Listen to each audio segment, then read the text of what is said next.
Good evening and welcome to the West Hartford Board of Education meeting for tonight, which is Tuesday, September 3rd. It's now 7 o'clock and I'm going to ask Cammie to call the roll. Mrs. Aronson? Here. Mrs. Blanks? Oh, sorry.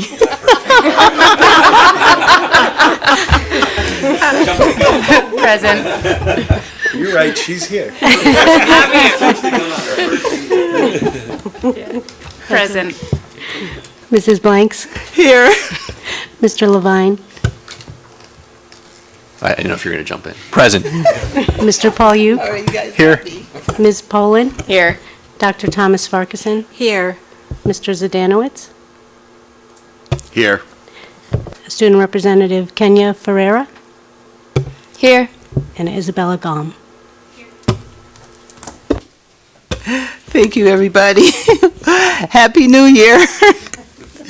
I'm going to welcome both Isabella and Kenya to the board table, as well as Mrs. Amanda Aronson, and I'd like to ask the two new student reps to lead us in the pledge.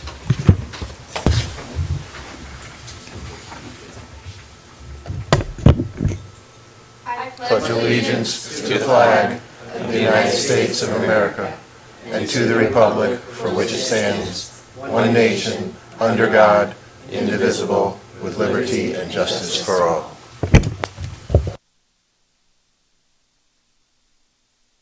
Okay, we'll proceed. There is no revision to the agenda, and we don't have student participation. Tonight's our first meeting, and very exciting for some of the new members sitting around the table. I didn't see anyone sign up for public communications. We don't have any unfinished business. New business will be, or new business and then staff communication reports. So I will defer to our superintendent of school, Mr. Moore. Okay, thanks. And I'll ask for my team to come to the table after I begin the briefing. We started school last Wednesday, although it's really been, the process typically starts about 2 weeks before that. I asked you all to come to the table and none of you, no, by all means. That's when we begin our professional development with our administrators, kick off the year with all of our principals. I welcome Melissa Behrens as new principal of Webster Hill, as you know, and thank Jeff Wallowitz for moving in, taking the overseeing our new coding initiative, and we've been meeting with that, and Jeff's going into some classes and seeing what it is to get the K-12 perspective. So we're excited about that. The first day of school was great. I always make it a point to get to all 16 schools, and I always forget till about 10 o'clock that it's a short day and I've got to get moving. But it is good to be everywhere to see how everything's gone, and then all these folks go out to a few different schools, and then we keep checking in as the day's gone on. Truly, it has been a smooth start, and I want to thank our transportation department, because typically the beginning of the year we have there's just issues with new bus drivers, with new routes, with new pickup locations, and that this year I've received less calls than any other year that I've been in central office. That's been, I'll thank our transportation office. I do have a couple of good news pieces I want to talk about before my team talks about the summer. First, I want to point out the Fern Street Food Ministry.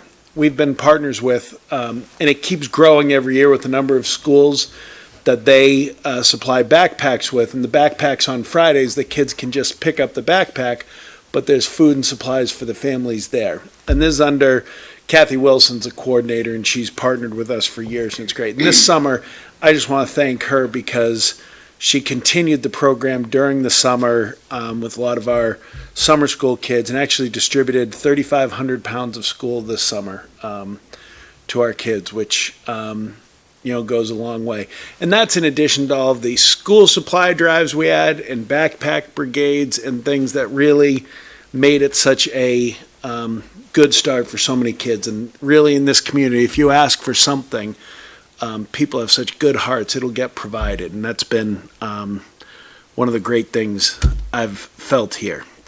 A couple other things I want to point out, just kind of good news that get lost in the news in the summer, or really, as none of us are really paying as close attention to local news stories or recognition, but niche website, which is kind of a combination real estate schools website, ranks schools in the state, and people do look at it. I get people bring it up to me all the time, and I do have good news in that in their rankings of Connecticut schools, and they focus by area and then the larger state, West Hartford was one of 5 districts in the Hartford area to get an overall A+ grade.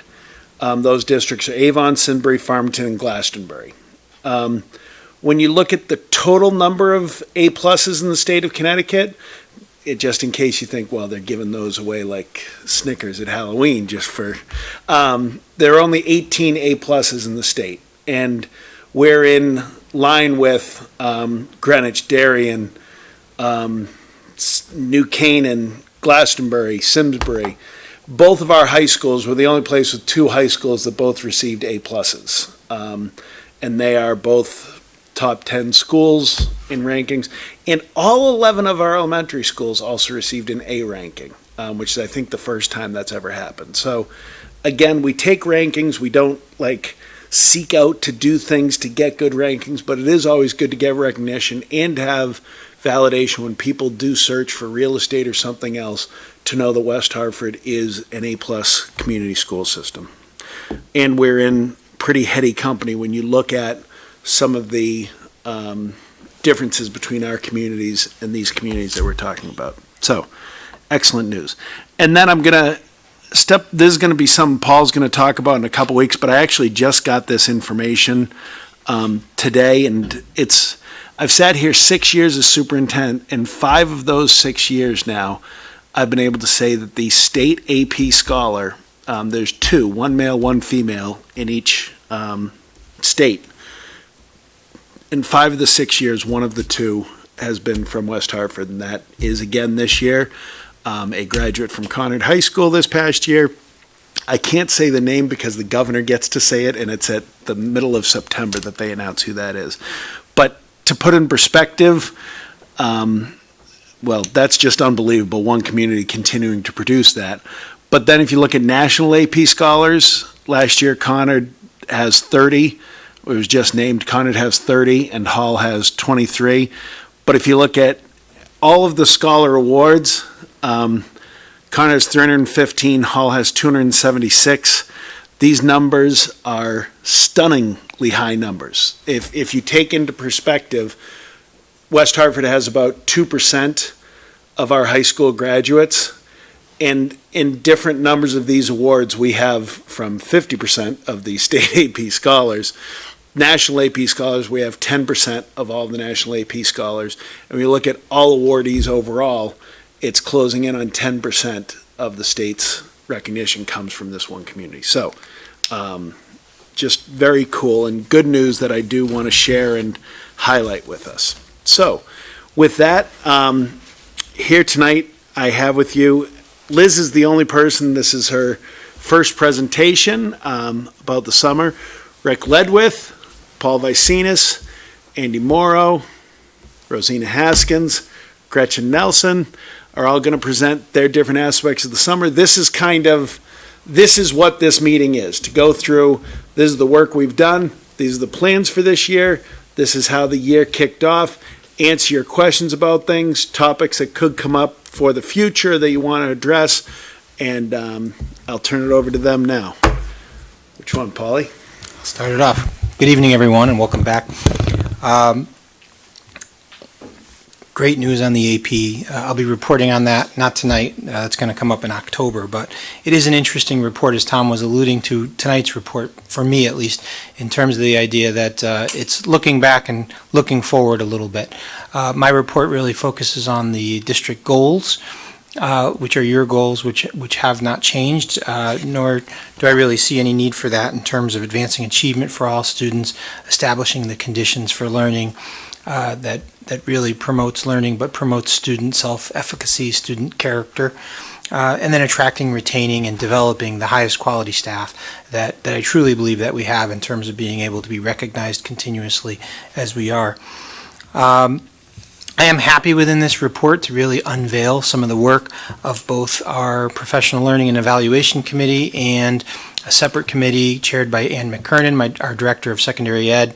The vision, we're not calling it a vision of a graduate per se, but vision of student growth and development, a vision for student learning that applies across all grades, pre-K through 12, and you see that on page 3 of your report, and it really is targeting the skills that we see as necessary for students at any grade level, and certainly as they enter into the workforce. Being able to be globally competitive means they have to have perseverance, means they have to have understanding of self and others, means obviously they need to be very well qualified in terms of their content knowledge, but also their skills, their adaptability, their flexibility, kind of those things that are beyond content. And you can read about that there, and that's kind of how I want to outline some of the things that we're doing and that we've done over the summer to advance those goals and to advance that vision for student learning and connect it to a vision looking ahead. Tom mentioned briefly this concept of using this year to develop an understanding of where we want to be as a district with coding, and you saw that we referenced that because that is, without question, one of the largest growing areas for students. There was something in the neighborhood of close to 500,000 jobs that were competed for by approximately 40,000 students graduating in that. So just a dramatic number of jobs that are going unfilled for United States students. That something that we can attend to, and we're not talking just about creating computer science majors. We're talking about creating thinkers. We're talking about looking at coding as something for our students that's going to be necessary, something that's talked about as a fourth literacy. So that was part of our beginning of the year, welcoming back with staff to outline some vision for them, and it's something that we're going to spend this year figuring out what that vision will look like, where we want to go, and how we can inculcate that into our programming pre-K through 12. We already know what courses we have, and you've heard us talk about we have a strong program at the high school, but how do we map that backward into middle school and map that backward into elementary school in ways that make sense for students at those levels? So that's really kind of our big work moving forward. And with that, how do we attend to the things that we know we need to attend to, which is basically ensuring that those opportunities are available to all students. So that's kind of big work for us moving ahead, as well as some of our other big efforts you saw that we'll be thinking about further developing our job shadowing and our internships, and you read a little bit about that, and you'll hear more about that as we go on. But over the course of the summer, in terms of the things that we did accomplish and things that we're very proud of, efforts to reduce our achievement gap and our opportunity gaps. We have 4 programs in the summer that have been staples for the district in terms of our Summer Connections program for students at Charter Oak and Smith, our Summer ESOL Prep program that services English language learners across the district in grades 1 through 8, and then of course the HANIC program. Those 3 are all elementary programs. They're between their 11th and their 20th years of existence. They were well populated with students this year, and they do an exceptional job to make sure some of our students that are the neediest, that are potentially the most at risk in terms of falling behind in the summer when we don't have school and perhaps they don't have opportunities for formal programming, can keep up and hit the ground on the first day of school ready to learn. In addition, Conard celebrated its 7th year with AP Boot Camp, and this year boasted over 110 students, and they changed it up. A lot of changes to the AP program that are happening by the College Board this year in terms of the resources that are available to them. So that's a very exciting thing. I'm sure you read later in the report as to the training opportunities we had for our teachers and for our AP coordinators around those new resources.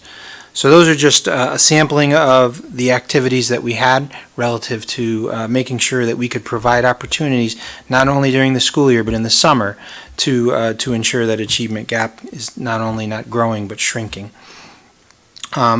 Another big aspect of our job, and obviously Roszena here at the table as well, is talking about cultural consciousness, talking about how we put students at the center, how we promote a culturally relevant student-centered learning environment for all students.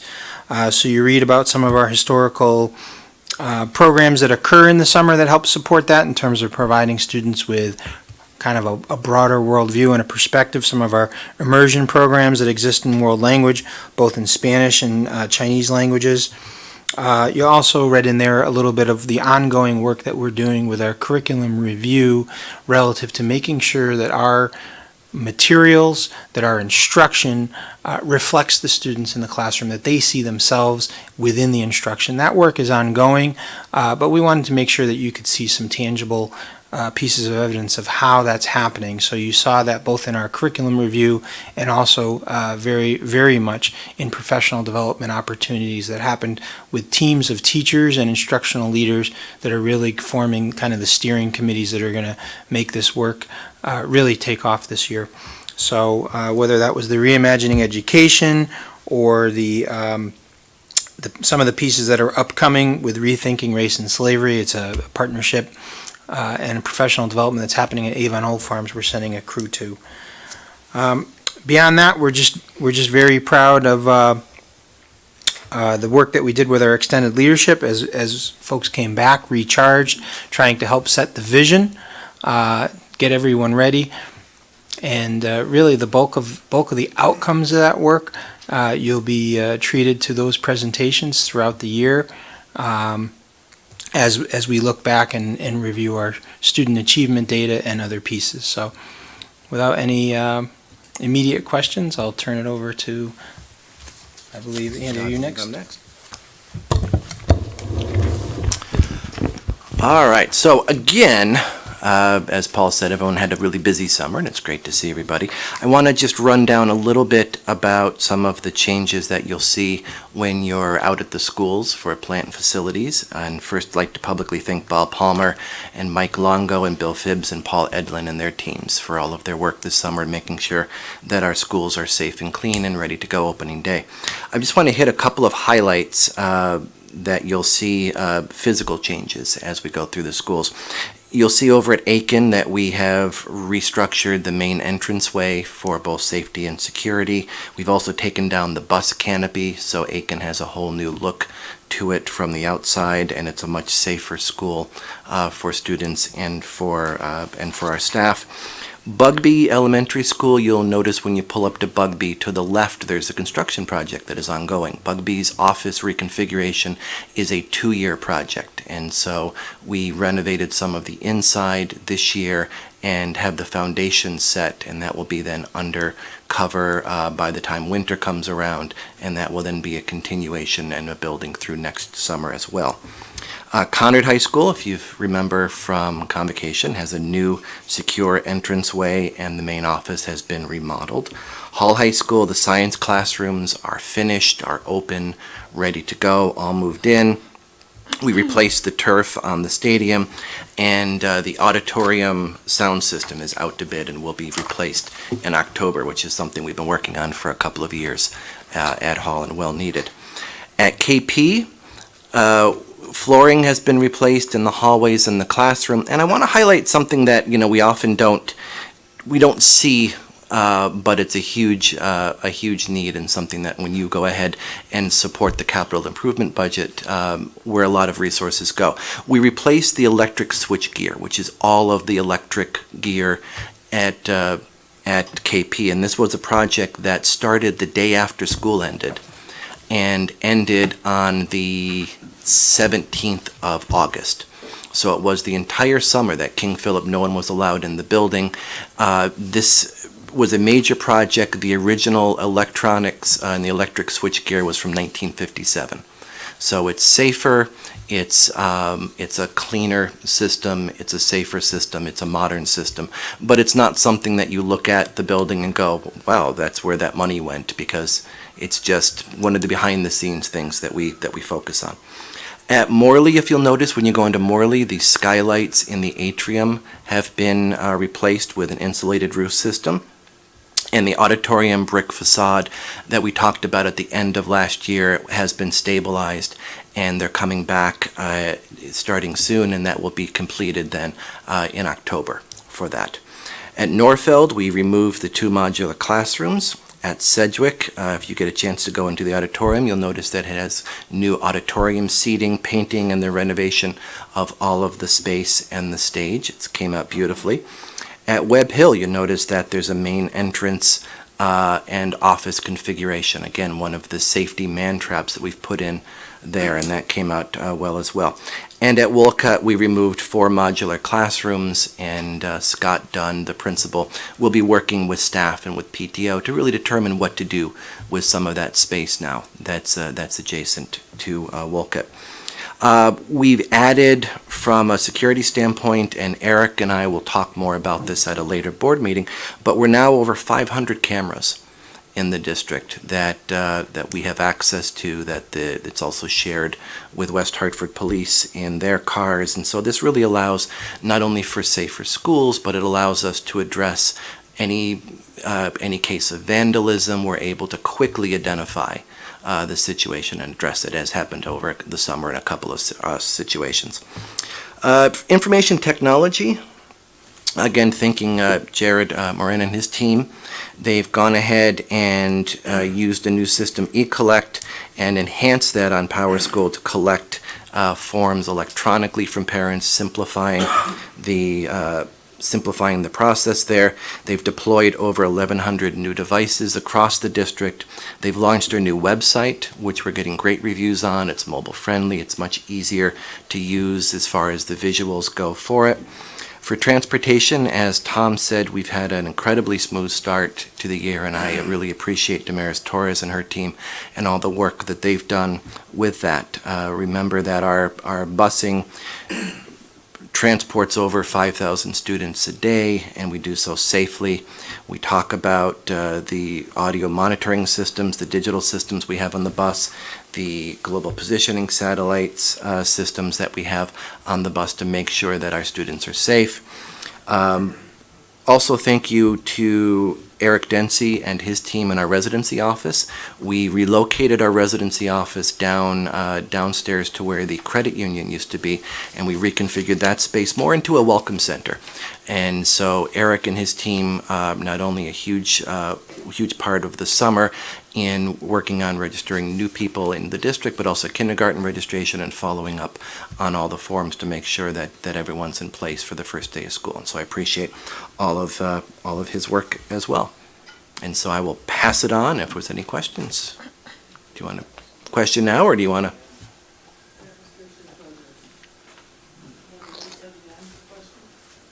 Okay. Good evening. It's my pleasure to talk about the heart and soul of our district, our people. And I will begin by summarizing our spring and recruitment efforts. This school year, we added 53 new contracted teachers and 14 interim teachers to our professional staff. Last year, at the same time, we had 52 new contracted teachers and about 20 interim teachers. In addition, we added 4 new administrators to our leadership team. As Tom had mentioned, Melissa Behrens is our new principal over at Webster Hill. We have our new World Language Department supervisor, Jocelyn Tamburello Noble. We have our new assistant principal over at Sedgwick Middle School, Kate DeJulius, replacing Melissa Behrens. And we have to my right our new Director of Finance and Planning, Elizabeth Hewitt. So certainly onboarding 60 new teachers and administrators requires an incredible amount of time and effort, and I just wanted to publicly thank our principals, department supervisors, assistant principals, and really the dozens of teachers who gave up valuable time over the summer to serve on interview committees, which allowed us to recruit this outstanding cohort of new teachers that are outlined in the report this evening. Our turnover rate this year was 5.9%. That's up a little from 5.4% last year. Exit interviews with teachers indicate a wide number of reasons for leaving the district, and we summarize those reasons into 5 different categories, the largest one being retirement. We were up a little bit from 25 to 27 retirements. Relocation out of state, so teachers who left the state of Connecticut to teach in other states, that increased a little bit more this year from 3 to 8. And then you can see folks who left for family reasons. And the category we like to focus in on every year are the folks who leave West Hartford for another district within Connecticut. And that number has remained consistent for the last 2 years at 6. Historically, we've always had a tremendous pool of candidates to draw from. This year was no different. We had over 1,500 teachers apply for our openings. And I'd say most of those 53 new contracted teachers were the first choice of our hiring principal, department supervisor, or assistant principal. Many come from a wide range of experiences. 15 of those 53 had previous experience in West Hartford, so they were a teaching assistant or interim teacher last year. And we're proud to say, again, that a number of our new staff are graduates of West Hartford Public Schools who came back to West Hartford to teach, which is great. In terms of the diversity of our new staff, we like to keep the board updated on the diversity of our teaching staff from year to year, and we have some good news to report this year. At the beginning of the summer, our staff diversity number was at 8%. That increased to 9% through our efforts over the spring and summer. And we're confident with our partnership with the Correct Minority Teacher Recruitment Consortium, our Future Educators of Diversity program, certainly the leadership that Roszena is demonstrating with our Equity and Diversity Council. Those types of programs are going to allow us to continue to build on that number. And next year, I'd like to be at the table saying we're going from 9% to 10% and building appropriately from there for the next few years. We invited all of our new teachers to our new teacher orientation program, which took place on August 22nd, and by all accounts was a great induction into West Hartford. We had a number of speakers who talked about our vision and mission and certainly some of the programs that make West Hartford unique. We had Stephanie Rojas, who is a teacher over at Charter Oak International Academy, assist us with facilitating the program that day. We had 3 rising 5th graders from Morley Elementary School join us that day to welcome our new teachers. And we also had a session on the history of West Hartford Public Schools. We had Tracy Wilson, who is our town historian and retired history teacher from Conard High School, come in and give an overview on the history of West Hartford Public Schools for all of our new teachers as well. We had a luncheon where all of our administrators and many of our board members joined us in welcoming our new teachers. And we had a presentation by our board chair, Carol Blanks, at the luncheon. And certainly I think that demonstrated why West Hartford Public Schools is a great place to learn and grow professionally. As we move into the fall, I just want to give you a quick update on some negotiations that'll take place. So the West Hartford Administrators Association, which is our administrators union, they cover our principals, our department supervisors, and our assistant principals. That contract expires on June 30th of 2020, and by state statute, we need to begin that negotiation process this fall. So over the next couple of weeks, we will be setting up dates, and we will notify the board of those dates, and if everything goes according to plan, we should have a ratified agreement before the board before the holidays, but we'll keep you up to date on that process as we move through it. And that summarizes the opening personnel report. We're going to save the questions to the end, I guess. Okay. Gretchen? Thank you very much, Rick, and I'm glad to be here. I'm glad it's another new year, start of my 4th year here, which is very exciting. I feel so much more comfortable. So we like to start the summer taking a look at the past and determining what the past tells us about where we need to move. And so the first thing we take a look at is the district annual performance report. And while it reflects what happened in pupil services in the 17-18 school year, it's certainly helpful to look at trends over time. And so through that report, we again met requirement, which is the highest level that you can meet. And we're particularly proud of our proficiency rate on state assessments and participation rate at the elementary level, and our early childhood outcomes, which is a significant increase over the last few years, and our accurate identification of students with disabilities. This report also highlights some things that we do need to work on, and so we are taking a look at time with non-disabled peers, and we've experienced a slight increase in our out-of-district placements, and so we're taking a look at that as well.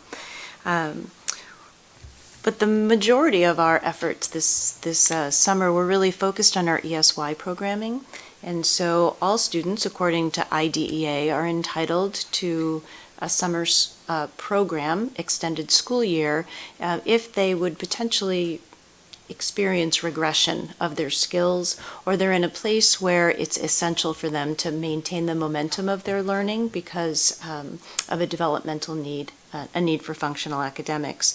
And so this year we had 368 students qualify for the full comprehensive ESY program. And that takes place, and it has taken place for many, many years at Whiting Lane, for our youngest students, and at Bristow Middle School, and this year at Hall High School. And so through that, we had about 40 certified staff and 177 non-certified staff supporting our students. And that was students attend 4 days a week, Monday through Thursday, for a half-a-day program. And just a reminder that this is a reduction in the number of days that students have received services over the last 2 years. We went from 5 to 4.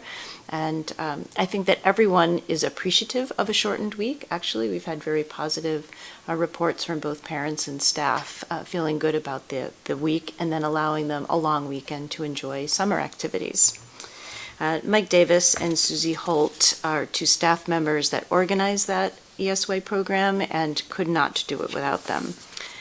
The other thing I wanted to highlight about the summer is that we had 53 students who qualified for specific skill instruction, but not a full comprehensive program of ESY, and those students receive it in small group tutoring sessions in the afternoon, 2 hours a week for 4 weeks. So that program has grown a bit, and we're really seeing that students are entering the next school year with a solid skill foundation after receiving those services. So as Rick reported, this year we have begun the school year with a full pupil services workforce of certified staff. We hired 19 new staff members this year, some of whom we're replacing, and we have a few new positions to pupil services that I wanted to make sure that we talked a little bit about, and that is a district-wide crisis social worker that we hired, an additional board-certified behavior analyst, an additional early learning center teacher. And I did want to mention that we are currently not fully staffed for our TAs and paras. I know that you've been incredibly supportive in the past of an increase in pay rate, but we're still struggling with this. So we have 11 open para-educator positions and 21 open teaching assistant positions, and our department supervisors are working feverishly 7 days a week to make sure that those positions are filled. So as we look toward the start of the school year, we're going to continue to work within pupil services on things that we have been working on, areas that we've already identified, among ourselves within the pupil services department, and that is a continuation in the work of accurate IEPs and implementing appropriate professional development with a focus on interventions this year, data-driven interventions. We're also looking to monitor and assess our district data to make sure that we are reducing disproportionality and we are increasing students' opportunity to close the achievement gap. But we're also working with our colleagues, and I think this is an area that I've seen an increase in over the last 3 years, is how well we work across the hallway with curriculum and instruction and partner to make sure that we're supporting all students in the district.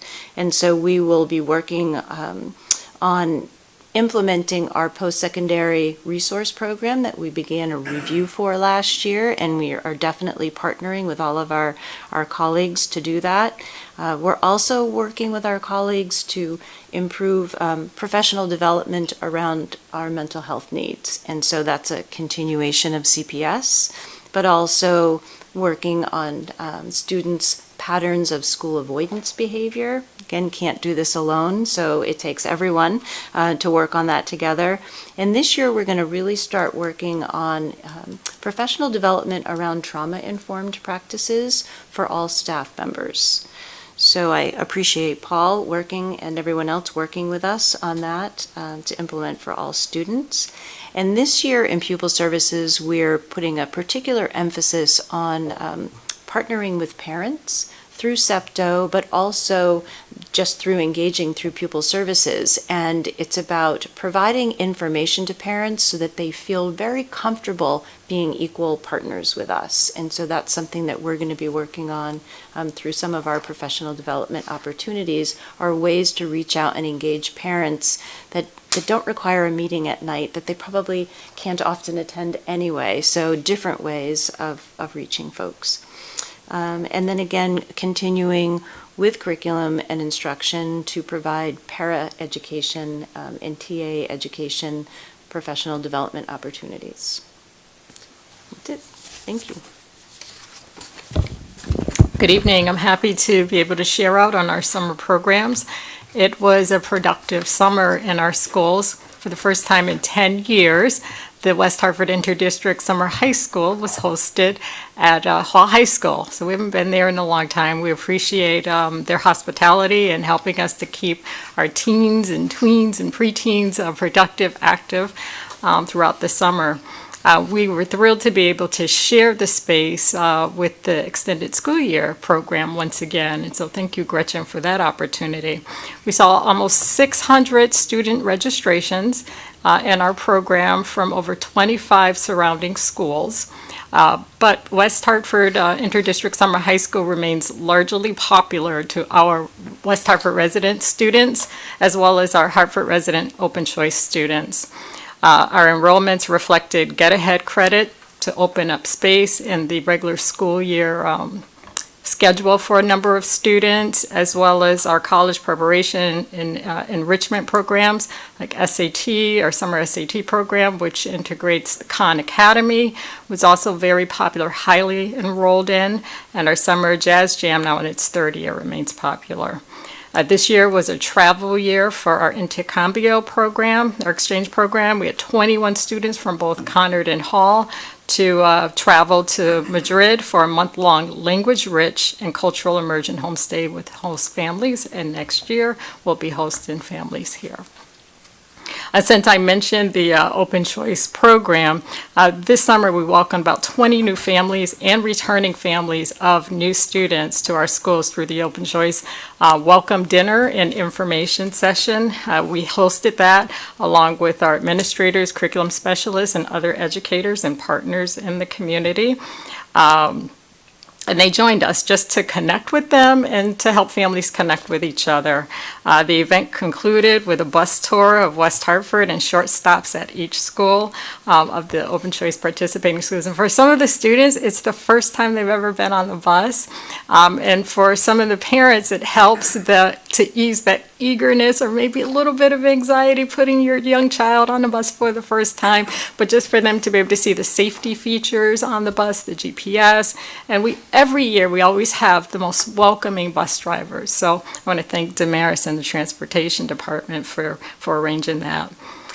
So our summer programs offer learning experiences for people at almost every stage of life. Early learning programs that are inclusive, that were held at Whiting Lane, and they were staffed by very, very dedicated teachers who really wanted to spend their summers with our children. In West Hartford, the mandated adult ed program is one of a few in this region. There aren't many in this region that don't take a recess, a summer recess.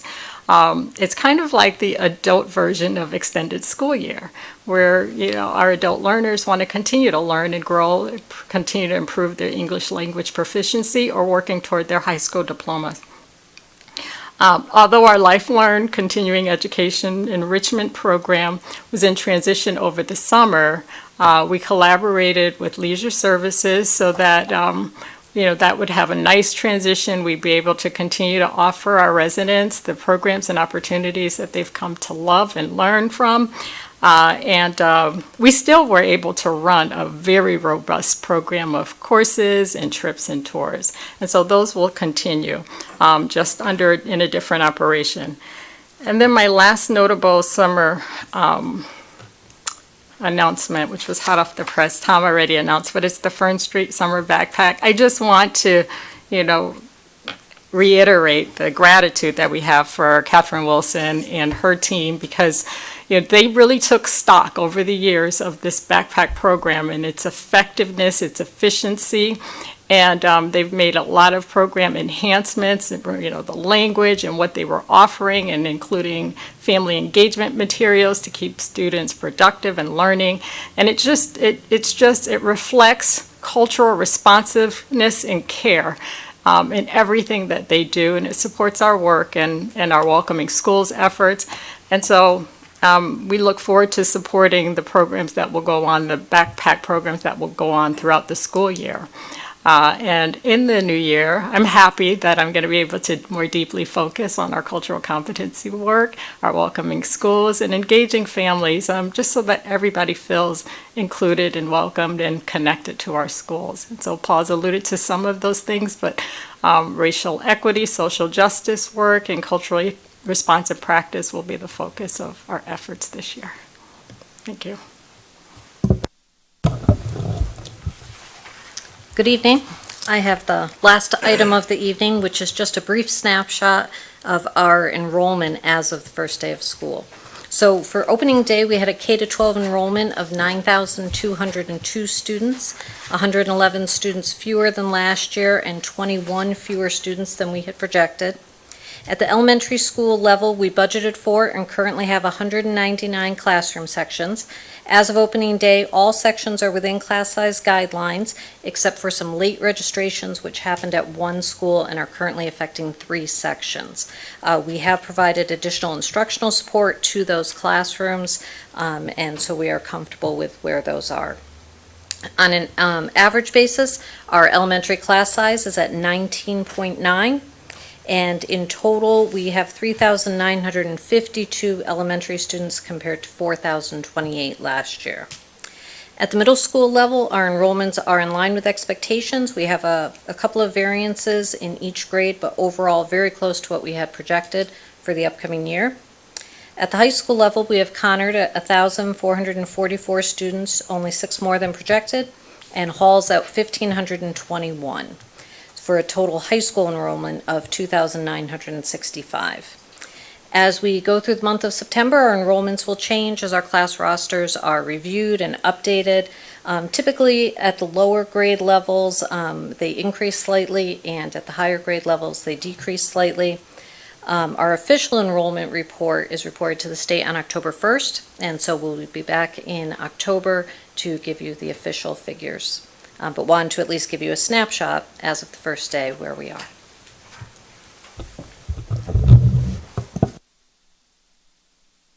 Thank you for that great report.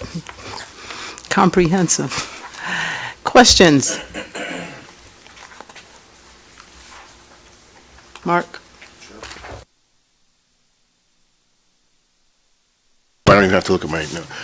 Andy, I noticed when I toured the new science wing at Hall, there was an issue with the floor. How'd you resolve it, and what was the solution? Yeah, for those who haven't toured, there's some of the tiles in some of the classrooms. We weren't happy with the condition of some of the tiles, and in working with the working with the company that did the install. We think it was a faulty adhesive that they wound up using, because remember that this was a 2-summer project. Remember, we did the inside and then the outside, and we think that the contractor stored the tile and the adhesive improperly during the school year. So what we have arranged, it's fine. It's not, when we take possession of something, when we spend $8 million on a project, we want perfect. And so it's not perfect. And so we've made arrangements with the contractor that he will be coming back and doing it again next summer for us. But it's perfectly fine for this summer. We've addressed some of the spots where it was peeling up unslightly. But it's not the long-term project that we want to take possession of, and so we've made arrangements. There's not enough time to do it during the school year, during any of the breaks, and so it'll be deferred until next summer, and we'll have him come in, he'll redo the floor with all new tile, and we'll go from there.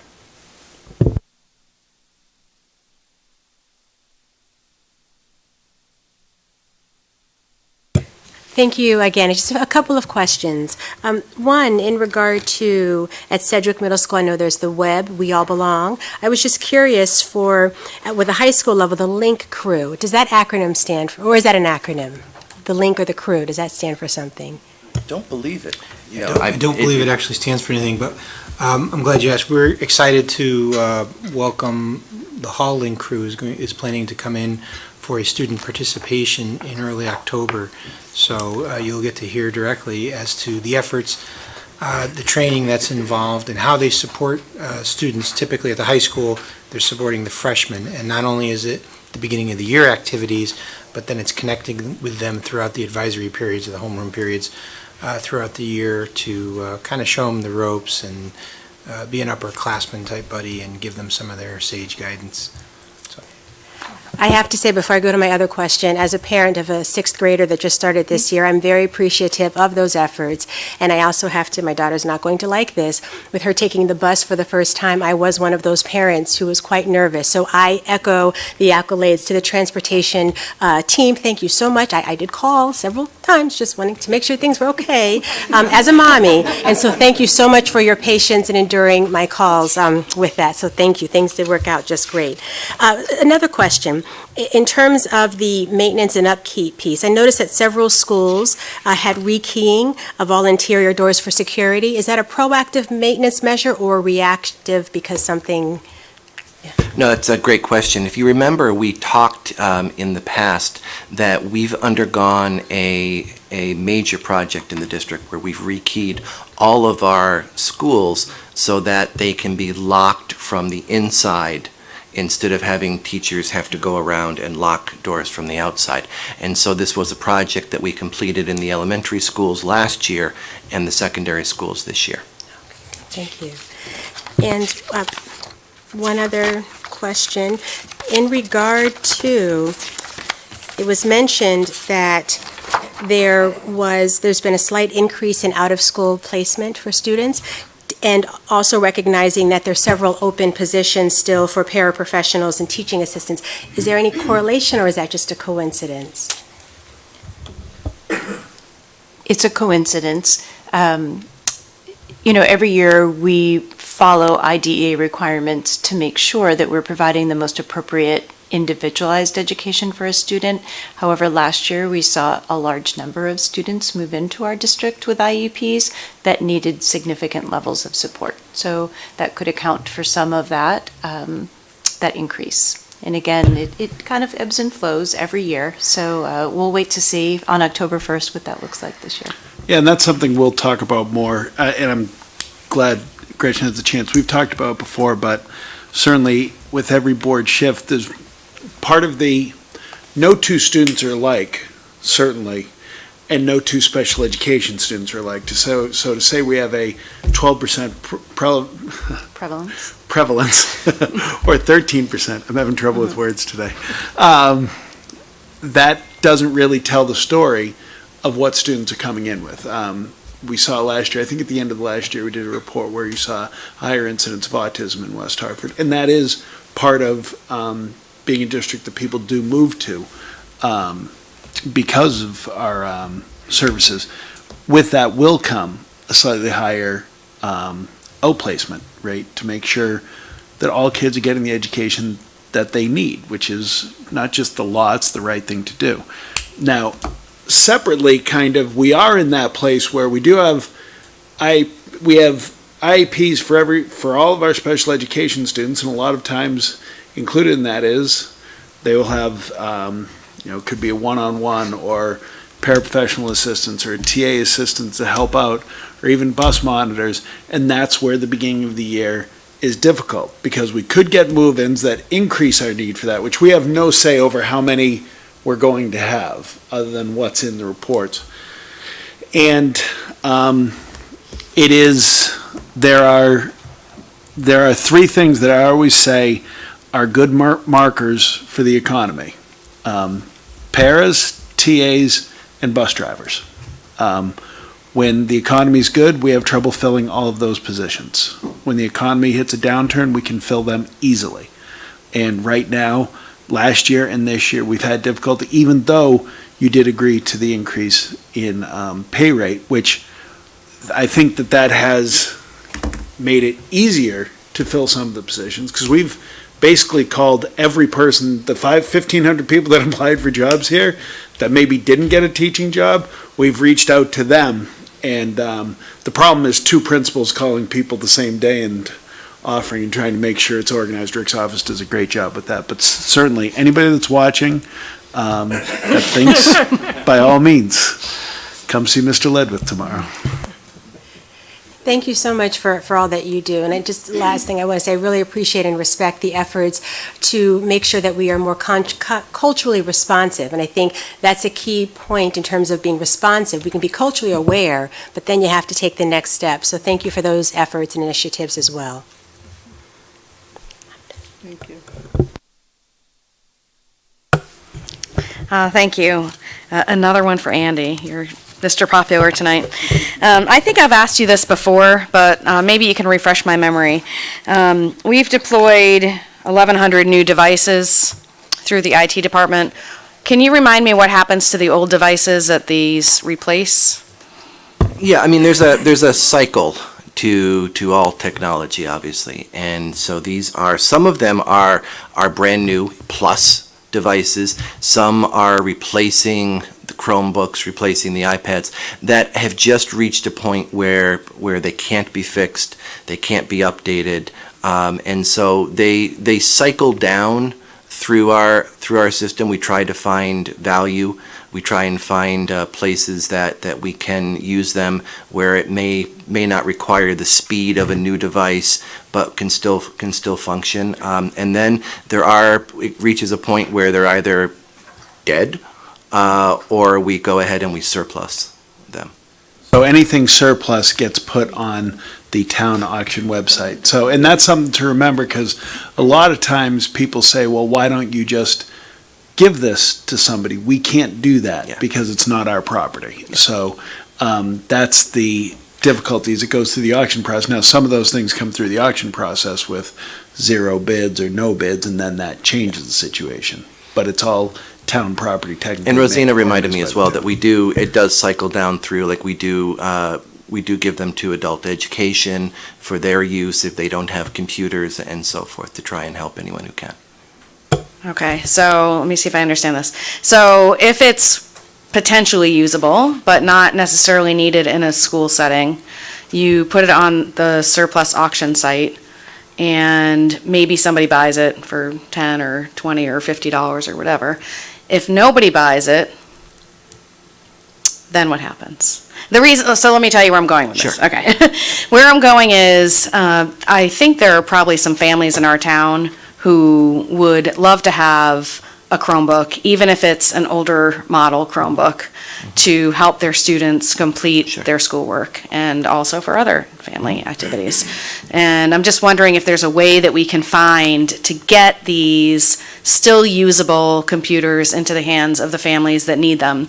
And even if that means maybe using, I don't know if we could do this, but figuring out a way that we could use our own dollars to buy them off of our own auction? Can we do can't. that? No, we can't. Okay, We've all got- right. Well, we've I don't got- want to break any laws. No, unfortunately, but- yeah, I know But you what get you're- where I'm going I with get where this. you're going Yeah, with that, yeah, and okay. it's a good question, but unfortunately, there's rules around some of this. But remember also that we work very hard with families at the high school, at the elementary, at the secondary levels, that students are allowed to check out devices from the library, and we work really, really hard to try and connect kids in that way. But we're not able to simply go ahead and say, we're going to buy this one for you, or we're going to go ahead and do that. It's something we've struggled to try to make happen. To be honest with you, the issue is rarely the hardware. The issue is the internet connection. And so that's why we have, when you check out a computer from our libraries, we have 4G equipped ones where we've contracted with, is it AT&T? I forget which one. AT&T or, one of them. But so those Mobile. automatically T-Mobile. have mobile access Yeah. from the home so that no kids won't be able to do their homework even if it requires internet connection. So. Okay, thank you.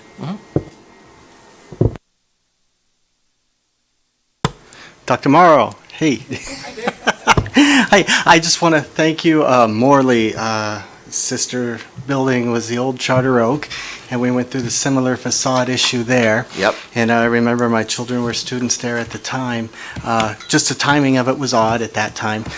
Really want to thank you and the crew that this is happening at this time, that it can be repaired before October, before it gets too cold to do something like that. Yep. That's real important, so thank you so much. Rick, question for you. I want to be able to give a good answer when somebody asks me a question.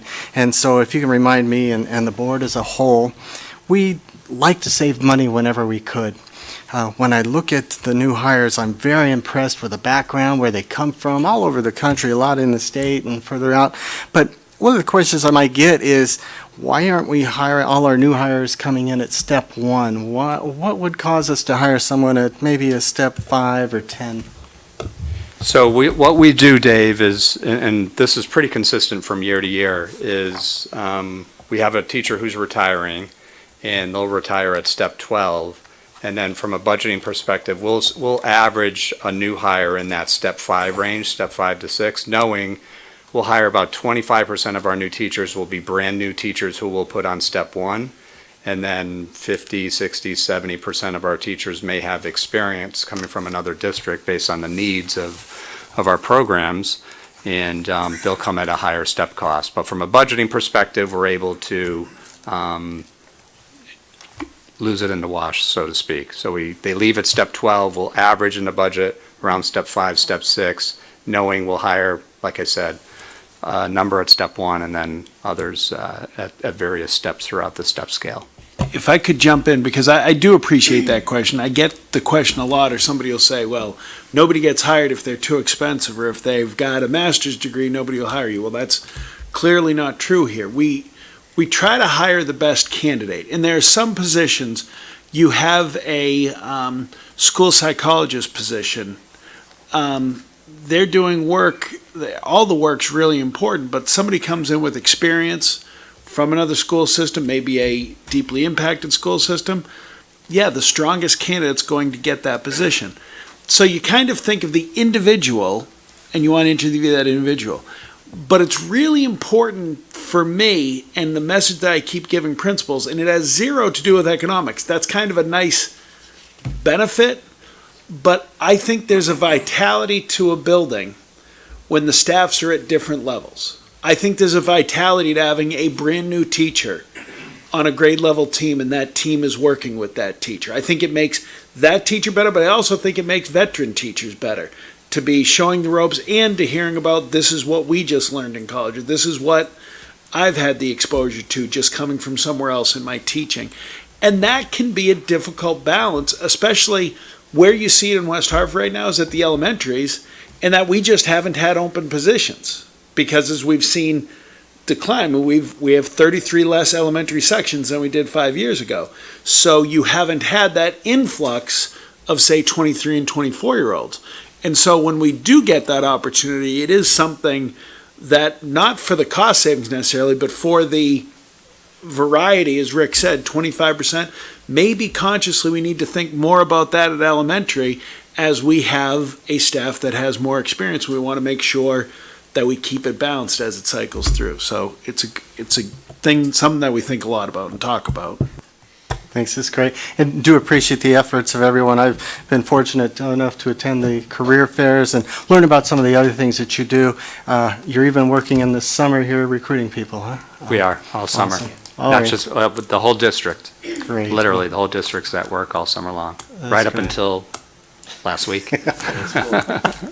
Thank you, guys.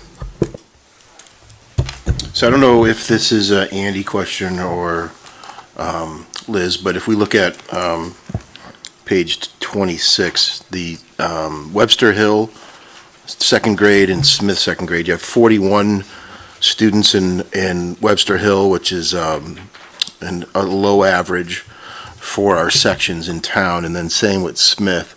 And even if you look at Webster Hill's first grade, they have 43 and there's 2 sections. So if you could talk me through that. Why don't you start? Sure.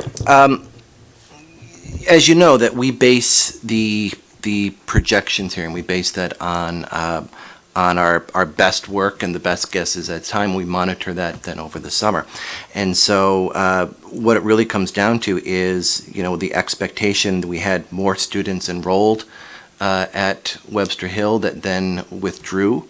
And at the time they withdrew, it was too late, really. The letters and such had gone out, and so the decision was made: do we try to collapse these sections and have a teacher that we don't have a place for 2 weeks before school starts, or do we go ahead, because again, our projections have shown, especially at Webb Hill, that it's not uncommon then to have more students arrive in those 2 weeks. And so it's not a perfect science. Sometimes we're closer to the edge than we'd like to be, but that's really what it comes down to. Yeah, and I think it's important that you note that we do track every grade at each school, because different schools have different growth patterns, where I can look comfortably and say there's probably going to be less kids there 3 months from now than there are right now, and others where we tend to get growth. The truth is, third, fourth, and fifth grade are not typically big growth areas. Last year at one of our schools, we had 4 kids move into the same school in 4th grade. It's the worst. And so what you bring up is something that I am always talking to PTOs about and the PTC about, because they think, well, why is there 3 sections here and 2 sections here? It's really just about the breaks and the numbers. So where we have 44 at Smith in 2nd grade, that was something that was a bigger number on July 15th than it is now. Smith's an interesting case, and I don't want to go down too big of a rabbit hole. We know that we were affected, the Smith neighborhood was affected by the fire, which isn't necessarily reflected here. But what is reflected here is renovations on Kane Street apartments and shifting to some condos that have had a significant effect on Smith's enrollment, and it happened during the summer, where people that we were planning on coming back, their families moved. Now, what happened in a lot of cases, they moved within West Hartford, but didn't stay in the Smith zone. And we had a couple people request to stay at Smith, which we talked about, we were able to do that, and then we had a couple other people, no, I want to be in this neighborhood. So that's the case. And so when you combine that with like the Whiting Lane, where you have 3 registrate, you're all set, everything's good the day before school, and you have 3 new people register in the exact same grade that day, and you have 24 hours, and we'll make sure that we have enough adults and support in those classrooms so that those kids don't suffer. Again, we're not talking about 28s and 29s, but that is the question. If we could just do it mathematically, I mean, if you just wanted efficiency, yeah, we could move kids school to school. We could have optimum of 23 kid classes, 25 kid classes, but with the neighborhood schools, we're always not going to be at that kind of perfect efficiency. So Smith, it was really about this kind of unique location for a significant amount of our housing where we did lose some students. Webb Hill, it was about move-outs. We actually expected significantly more in that grade.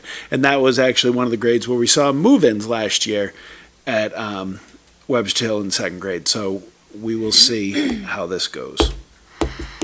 But, yeah. You would have to have like 17, 19, 20 move-outs in second grade for it to be justified. No, Webster Hill? Yeah, it's No, if you 41 had- kids when you have 58 in the third grade. So you have 19, 19, and 20. That's there's a difference there.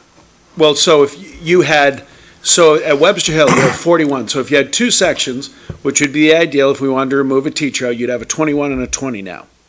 So when you think about it, if you had 5 kids previously, that means it was a 23 and a 23. 23 and 23, no two 23s are alike. So at a school like Webster Hill, you also take a look at what is the makeup of that class? What percentage of the kids are special education? What percentage of the kids are ELL? Just to try to make sure we're balanced. And as you guys know, when you get letters from parents about this grade or that grade, that was one of the impacted grades that we decided early on, we don't want sections of 23. And so it ended up in that way based on move-outs, but, and that's one of those areas where next year there won't be 3 third grades there, there'll be 2. We'll collapse one of those sections with a teacher, and that's the give and take that we see every year. There's always 2 or 3 sections where we're light, where we wish it was more, and then there's 2 or 3 sections that we have to add a section to just because of the way it added. I get your point, and I wish it were clean. We've actually, if you remember 2 years ago, we used to always send the letters August 1st. I moved it back to August 9th, August 10th now, just to give myself 2 more weeks to go through to adjust things. And there are certain areas where our numbers until the day before school just don't end up coming in the way we expected to. And that was the Webster Hill second grade is where we just kept seeing drops this year. Duffy Kindergarten, you look at Duffy Kindergarten, for example, because there's another example that I'd like to contract. Duffy Kindergarten, it's 20 less than projected, than births for that grade. I mean, kindergarten, Chip used to always say, it's kind of a guess because they weren't there the year before. So if I were doing it all again, it would probably be 3 sections of 21 there. And that's where the give and take comes in. And literally up till August 8th, we always have 2 or 3 teachers where we say, you're teaching third grade at Webster Hill. Probably. But you may be somewhere else. Once we send the lists out to parents and the kids are expecting the teacher and the parents know who's in their class and everything else, to move after that, that's difficult, and it's something that's typically not welcomed with open arms by neither teachers nor parents.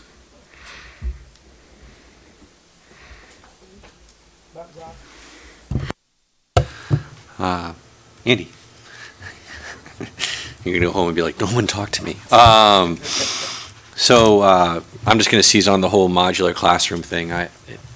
Just curious. I mean, it's not like a big, exciting discussion, but if we're getting rid of like half a dozen of those, is it like 1-800-GOT-JUNK you call, or like where do those things go? Kind of to steal Deb's thunder, like, are you able to repurpose those? Do they end up in your backyard? Like, where do they go? And, do we get any money from those? Like, Paul took one for the tiki hut in his backyard. But no, actually, when next time I come, if you'd like, I'll show you we have some great pictures of them being ripped off and the giant claw coming and taking them. No, they're just recycled. It's they're not salvageable. We were tearing them down because they were not still usable. You don't put wheels on them and take them on a summer. No. 2 of them, though, we had bought. We had bought used. They are. Yeah, there's a market. There's a market for used ones. There's You're a right. market. If they're there is a market. Right. 2 of the ones we just tore off, we bought used 20 years ago. Yeah, there's a market if they're structurally sound. But if you remember, we got rid of these because they were no longer structurally sound, and the money to go ahead and to make them sound just wasn't worth it with the space needs that we had. School system in Connecticut that is entire mobile classrooms, and because of their foundation was cracking. Yeah. So I think they bought all brand new though. Yeah. Well, you can also rent them. You can also rent them on a yearly basis. It's kind of like mobile, little tiny houses. We just,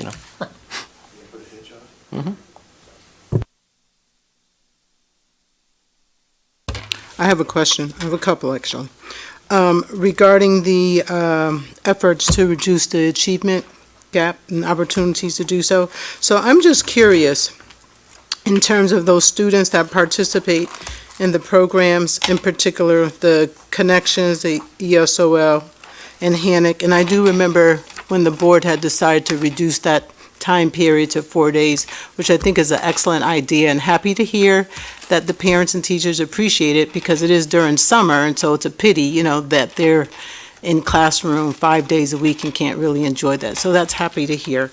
But my curiosity is around the students in terms of, and I probably should know this, maybe I heard this before, but how are they selected? Are they identified throughout the school year? And for those students, are we able to get to all of the students, or do we have some students that don't sort of make it in, and then they're sort of on a wait list? Or and how do we address their needs if they're not, I don't want to say accepted into the program, but, are part of the program? So first, a point of clarification. I think the reduction in terms of the number of days per week is actually the extended school year program for special education. They reduced down.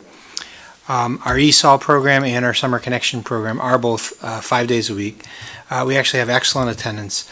So it's not something that apparently our users, our consumers, our parents and families are looking to reduce. To answer your question, they are selected, and typically it's something that's discussed at the parent-teacher conferences. For the ESOL students specifically, we're looking at language levels.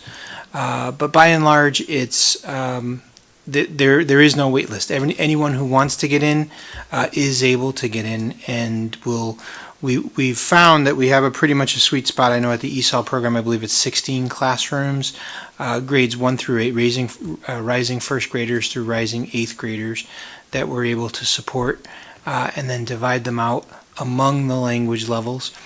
And I don't have it in my head. I think it's 11 sections at the Smith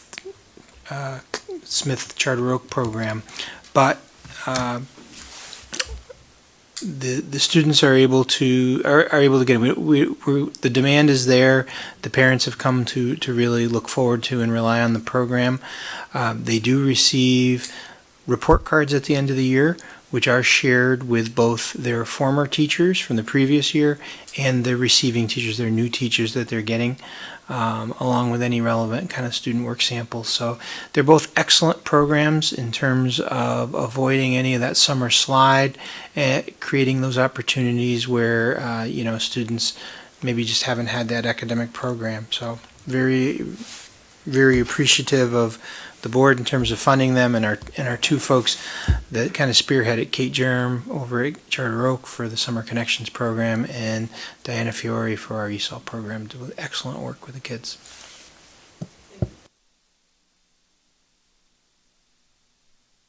I have one question and one comment. When you mentioned about the shortage for not the shortage, but the vacancies that are still open for the TAs and PAs, are you comfortable with the management that you have in place for those kids while you wait for those vacancies? My assumption is that they're spread out in such a way that it can be easily managed, but are you comfortable with how you're managing that if it went on longer than you're comfortable with? So we have some options if it continues. We can contract with some outside agencies if we need to, but our priority is to make sure that the health and safety of our student needs are met first. And so that's how our current TAs and paras are assigned, to make sure that we have safety. And for medical needs as well as other significant support needs. And then we build from there. And if it goes on and we have significant need, there are options for contracting out. It's just that we're trying to do this with, because I think that employees who work for us as a district understand, and there's more longevity, there's more commitment, they understand the community, and they tend to stay longer. So it's our priority to hire, through our own system. So you have a good, strong Plan We A do. and a good, strong Plan B. Yes, and it is definitely spread out through all the schools. So, and it's something we communicate with on a daily basis, the department supervisors and myself. And my comment is, I just wanted to thank you for, I noticed at the new teacher luncheon and convocation, especially because I'm new, I had an opportunity to talk with many, many, many people coming in and out of the buildings, and not just in the sessions themselves, but in conversations that I had separately. There was a real focus on how well supported the teachers felt, and a number of people went on to talk about how they had worked in a number of different districts and they had never felt as supported as they feel here. And to hear that over and over and over again over the course of different days from people who weren't standing with one another, it was really remarkable. And I think that that also came through for me, not just how you support the teachers, but the way that you focus on person-to-person relationships and how you work with one another and also with town officials. And I don't know if it's easier to pick up on that when you're hearing it for the first time, but it was repetitive, and I think that a lot of hard work goes into that, and I just wanted to tell you how many people mentioned that. So I have another question for you, Gretchen, and pupil services. I appreciated where you just talked about the family engagement and trying to work with families at the beginning and basically educating them about the services. So my question is, for those families where English is their second language, how do we kind of draw them in, and what do we do in terms of either interpreters, but making them feel, welcome? So any family that needs an interpreter, whether it be a world language, including American Sign Language, first starts with their school, and then the school makes a request through my department or through curriculum and instruction, depending on who the student is, who the parent is, and what the need is, and we fill all of those spots. So any family that needs that, we make sure that they have that. If in pupil services, we have a family who is attending a PPT and they need an interpreter, absolutely, we won't hold the meeting without one. And so again, through our website, all of the materials that are accessible on our website are accessible in multiple languages, which is fantastic. So all of our parent resources in terms of special education, understanding your rights and responsibilities, can be translated through the website.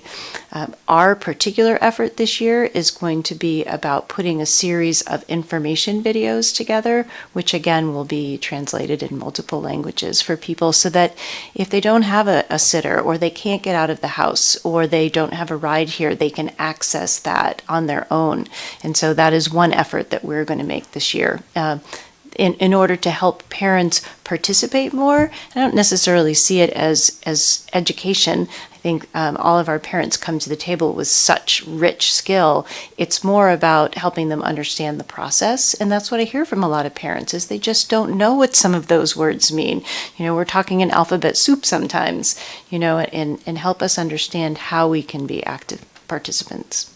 I think one of the great aspects of so much of Rosina's work and our work with languages is people now have come to an expectation. So things that, I'll be honest, I wouldn't have caught. There's certain things you notice as a parent you catch, like I'm not searching on the website for something because I probably know it, but somebody will bring it up to me. And even, we always have growth to make. And somebody just asked me a question about our sports registration, comparing it to when they registered for a test they had taken, and why couldn't I do this on that? And it was, you're right, those are two separate systems. They don't need to be two separate systems. We don't have the same translation ability on this system. So, I just found it out last week. We're meeting about it this week, and we'll have a new system in place probably next month or by the next time we do sports registrations, hopefully, that'll better meet the needs that will get to that, because people now notice it, whereas before they didn't necessarily expect it. So that's been one of the great benefits of all of Roszenia's work now. Thank you. Any questions from our student reps? Okay. All right.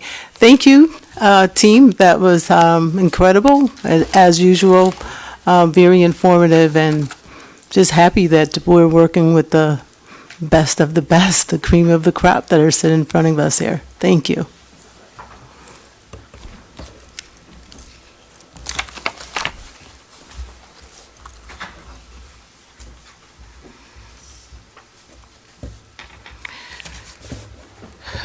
So, staff reports and board discussions.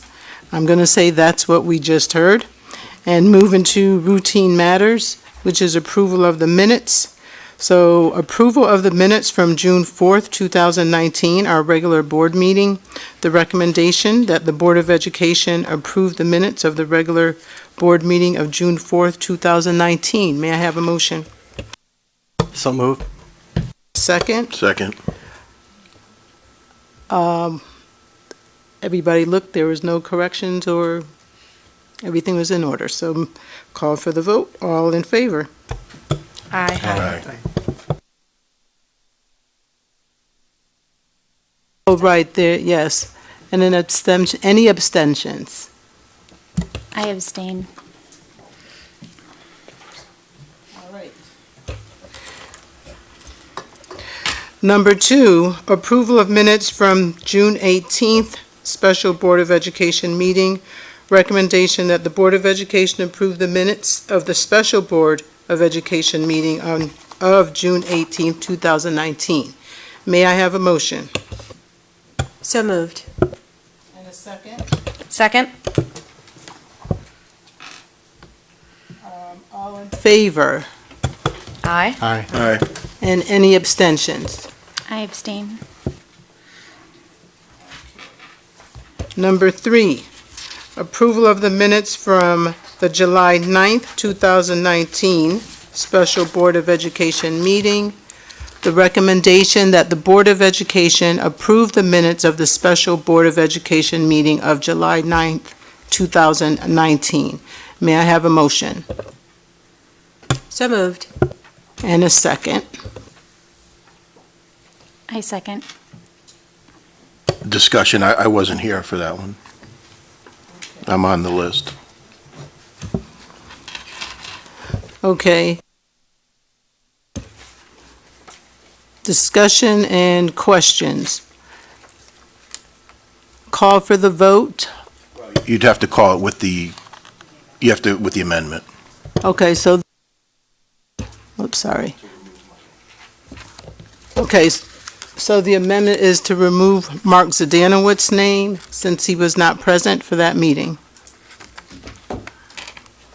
So now we vote. So, do I need a motion? No, that's it. Okay, so call for the vote. All in favor? Aye. Any oppositions or abstentions? So, no oppositions, but we have how many abstentions? Abstentions, right?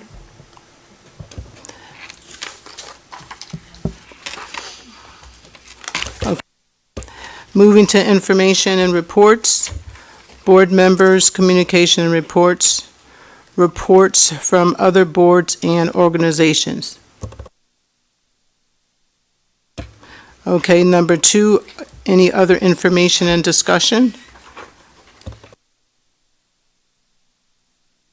Non-staff communication and reports. Reports from our new student board reps. Who would like to go first? Good evening. I'm super happy to be here and excited for this new school year. So school began on Wednesday, and the Conard staff and administration with Mr. Duarte have done an amazing job ensuring a smooth transition from the summer into the school year. Each grades have had their assembly for the first 4 days, where administration spoke about the new cafeteria rules with separated trash bins in order to ensure recycling and compost. We also have new security updates, as Mr. Morrow had said. We have a new main entrance, as well as 61 new cameras and 15 coming. Special shout out to Link Crew, who did their best in introducing the freshmen to the new environment, helping them find their way around school, as well as explaining the new graduation requirements for their class. Conard is super excited to have 4 new exchange students. We have Bailey from New Zealand, Vebjorn from Norway, Jula from Germany, and Gianmarco from Italy. The new teacher orientation took place, and we're happy to welcome 9 new staff members to the Conard community.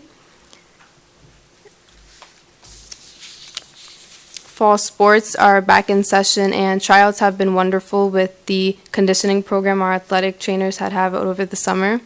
And the scrimmages are starting this week, games start next week. Clubs and after-school activities are starting up again as we held our fair at the freshman orientation. We're super excited to have both new clubs and members getting involved, especially our new stock market club named DECA, advised by one of our new business math teachers, Mr. Rosa. Our theater department is hosting auditions today and Thursday for our fall play, a classic comedy, The Importance of Being Earnest. And Conard has also been awarded 11 grants this year from the Foundation of West Hartford Public Schools. These grants go from saltwater tanks in our biology classes to partnerships with CCSU's Go Baby Go program, which allows students who are taking early childhood to get involved. And that's all. Thank you. Good evening, everyone. My name is Isabella Gom. Monday and Tuesday were filled with an exciting orientation by our Link Crew team for our incoming freshmen, as mentioned earlier this evening. This program includes, but is not limited to, tours of the school, fun team-building activities, and the opportunity to walk through their schedule and meet their teachers with navigational assistance from the upperclassmen mentors. Wednesday was the first day of school, and we were excited to begin, although the classes were short. We got off to a great start. This school year is going to be busy, jam-packed with many activities and opportunities to look forward to. Clubs and other after-school activities are beginning to start up. In fact, our first student association meeting will be later this week, and auditions for our first play, Our Town, were this afternoon. On Wednesday, September 11th, our seniors will participate in a senior day where we will learn about the steps we need to take to prepare our post-secondary plans. I'm thrilled to be able to represent the Hall High School community and look forward to what the school year has to bring. Thank you. Thank you to both of you. Both of those were great comprehensive reports for a school just starting on Wednesday. Okay, future business. Announcement of future meeting dates. Tuesday, September 17th, 2019, right here in Town Hall, located at 50 South Main Street, and this is room 314, the Legislative Chamber at 7 p.m. The second meeting, Tuesday, October 1st, 2019, Town Hall, right here again, 50 South Main Street in this chamber at 7 p.m. And number 3, Tuesday, October 15th, 2019, right here in Town Hall. Same place, 314 in the Legislative Chamber. Do we have a request for any future agenda items? We heard a lot of stuff this evening, so any request? Going once? Okay. Do we have any comments from visitors? I didn't see anybody sign up, so I'm going to take that as a no. We don't have any executive session. May I have a motion to adjourn? So that was a first and second? All in favor? Aye. Meeting adjourned, almost 8:30.